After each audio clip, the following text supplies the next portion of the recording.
మాట్లాడటం కానీ, ఆర్థిక శాఖ నుంచి నిధులు ఇప్పించుకోవటంలో కానీ, లేకపోతే దీన్ని కొత్త మార్గంలో ప్రయాణం చేసే కార్యక్రమంలో కానీ వారికి ఉన్నటువంటి ఆర్గనైజేషన్ క్యాపబిలిటీస్, స్కిల్స్ అన్నింటినీ కూడా ఉపయోగించి ఆర్టీసీని ముందుకు తీసుకొని పోయే కార్యక్రమంలో పెద్ద ఎత్తున విజయం సాధిస్తూ ఉన్నారు.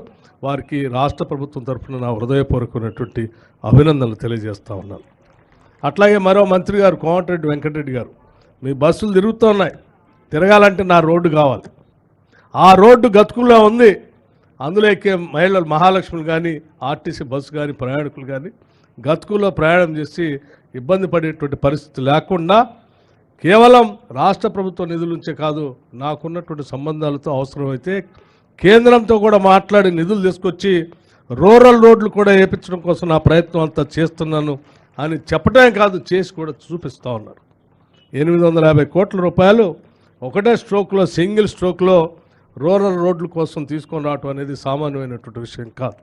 వారు ప్రత్యేక చొరవ తీసుకొని ఇక్కడ బడ్జెట్లో రాష్ట్ర ప్రభుత్వం నుంచి వచ్చే నిధులతో పాటు కేంద్రం నుంచి 850 కోట్ల రూపాయలు రూరల్ డెవలప్మెంట్, రూరల్ రోడ్ల కోసం తీసుకొచ్చినందుకు ఆర్టీసీ బస్సులు రవాణా సౌకర్యంగా ఉండేటట్టుగా వారు తీసుకుంటున్నటువంటి శ్రద్ధకు కూడా నేను కోమటిరెడ్డి వెంకటరెడ్డి గారిని మనస్ఫూర్తిగా అభినందిస్తూ ఉన్నాను.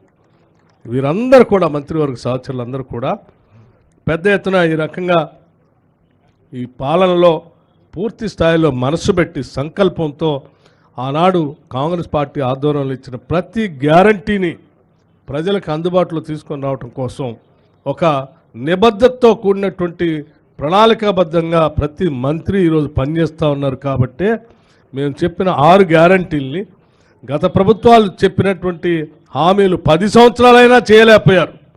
కానీ మేము 3 మాసాల్లోనే మేము ఇచ్చినటువంటి గ్యారంటీలన్నింటినీ అమలు చేసే కార్యక్రమం ముందు పోతాం.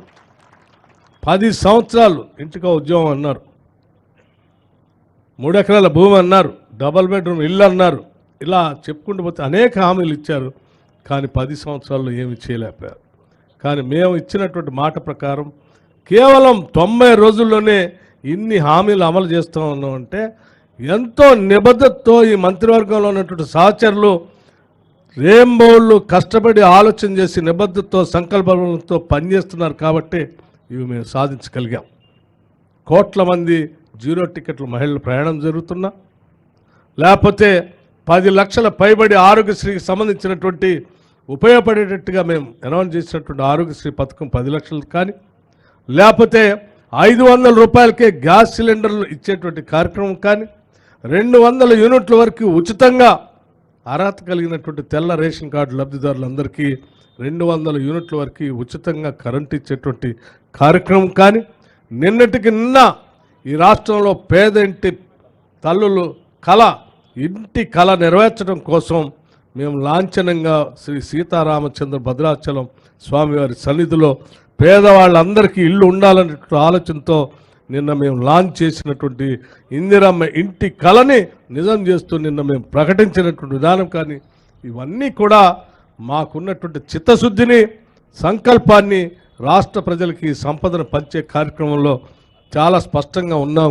కాబట్టే కేవలం ఈ 3 నెలల్లోనే మేము ఇన్ని చేయగలిగాం.